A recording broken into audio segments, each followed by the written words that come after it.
So let's talk about the places that you're probably feeling inflation the most right now. So in April, the U.S. Bureau of Labor Statistics revealed that consumer prices are up about 5% year over year in March. And for those of you who don't know, the CPI index tracks the cost of essential things like food, housing, energy, and more items like that.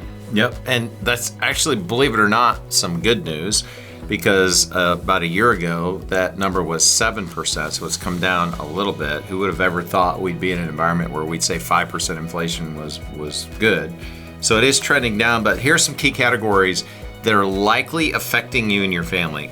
First of all, food away from home, eating out at restaurants costs a little bit more than 10% a year. You know, Dan, you and I each have 3 kids. We have to almost own a grocery store at this point as well. So cost and food are up. Obviously, shelter prices, rents, things like that, they're up about 8.2%. And then maintenance and repair cost on motor vehicles or cars, that's up like 12.5%. And here's the one I don't understand. Airfare up 26+%. That's insane. Well, it is, and for the motor vehicle maintenance, if you can get your car in, like good luck calling somebody and getting your car repaired anytime in like a short period of time. And yeah, airfare's crazy. You know, the passports right now, this kind of a side note, it's taking 3 times longer to get a passport now than it has over the last 2 years combined. There's so many people out there traveling. So the airfare, I guess people aren't, hasn't deterred people from traveling. But again, a bit of good news, if you get sick out there, healthcare costs are trending down slightly. Medical care index fell 0.3%, so that is good news. So services from hospitals and physicians' office cost slightly less.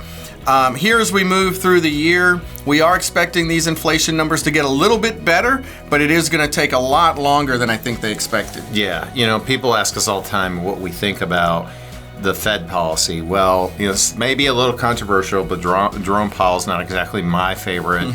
I don't think, you know, the elevator's going quite all the way to the top floor, because the bottom line is as late as December 21, there was no appetite in the Fed to raise interest rates, but yet we were getting inflation readings month over month for several years that inflation was going up. And we probably would have still had an inflation problem had he started raising interest rates a few years ago. The Fed's supposed to be really non-political, and he's been anything but with both sides of the aisle and both parties. So a lot of the swift, in fact, 10 interest rate hikes that we saw last year were really, in my opinion, because you got a guy who's not too sharp running the Federal Reserve. And so, you know, when he gets in front of a camera and raises rates and acts like he's doing you and I a favor, you know, it makes me want to kind of come through the TV screen, because he kind of didn't do his job. Thanks for watching Retirement Talk. Make sure to like and subscribe our channel. We'll see you soon.